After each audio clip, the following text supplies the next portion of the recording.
Come in, if you dare. Welcome to a world of the fantastic and the macabre. Welcome to Ghost Stories YYC. Prepare yourself for a tale of terror. Written by Navrady, with art by Navrady. The Cold Fire. It might be said that in the Middle Ages you had a snowball's chance in hell of getting into heaven. It was the burden of sin that weighed heaviest during this period, a weight rivaled on the scales only by the Church Fathers' body of writings on the subject. With exacting detail, St. Augustine categorized men and women by the severity of their sins, and the labyrinthian codes and clauses for admittance ensured that heaven sparkled with both purity and exclusivity. And whilst penance could ease the sin of the sinner, most people could not hope to enact the amount of good deeds or suffer the suffering required to escape damnation. For once the sinner was in the grave, sin not washed with penitent deeds could only be burned away with fire. A fire that was used to separate straw from gold. This fire would be, as the Bishop of Hippo made clear, more grievous than anything that man can suffer in this life whatsoever. Thus a pyre was built upon the great saint's words by later theologians, but the flame didn't reach its peak until the 12th century. It was stoked, in part, with the crisp, dry kindling of folklore, stories of a purgatorium, a middle place, a place of purging, a place of fire, that came by way of visions. The witness of priests, nuns, and monks, but also of common people who found themselves unexpectedly thrust into the netherworld. There they would encounter shadows, ghosts of their kin, some bearing a plea, others a warning. Pray for me, they would ask, for prayers from the living ease the burdens of the dead. Hasten the cleansing flames, but also beware what is coming. Avoid sin and act penances. Cleanse yourself now that you may shorten your time in the fire. The hell mouth was close at hand and only God knew who would be saved.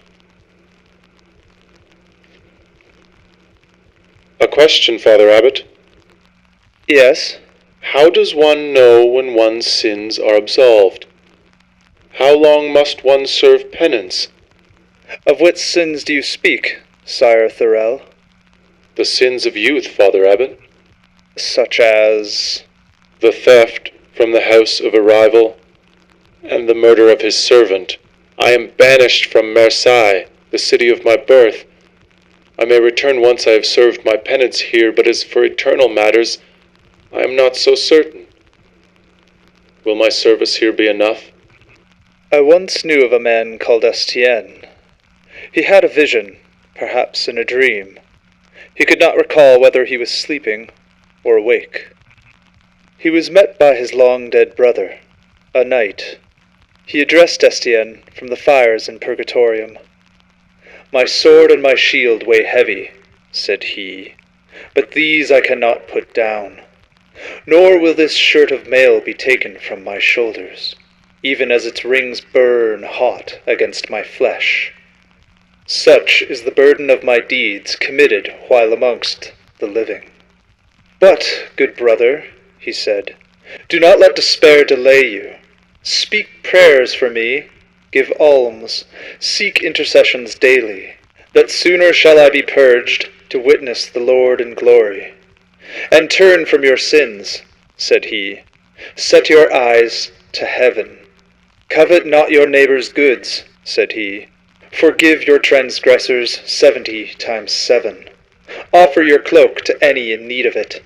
Remain chaste, and shorten the sufferings to come with penitence and pilgrimage. Our sin dwells as much in our natures as in our deeds, you see. Penance becomes the work of a lifetime. But alas, from this one can find hope in all suffering." See you in the morning.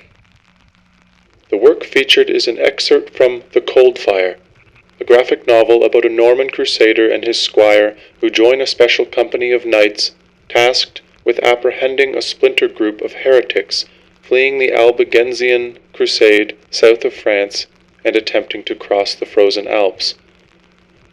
The story explores the contradictions embodied in these holy warriors, a heady mixture of devotion to God, kin, and sword. The protagonists end up painfully entangled in a conflict of principles as they spearhead the medieval church's war against heresy. Print and digital editions of each chapter of the book can be purchased at thecoldfire.com.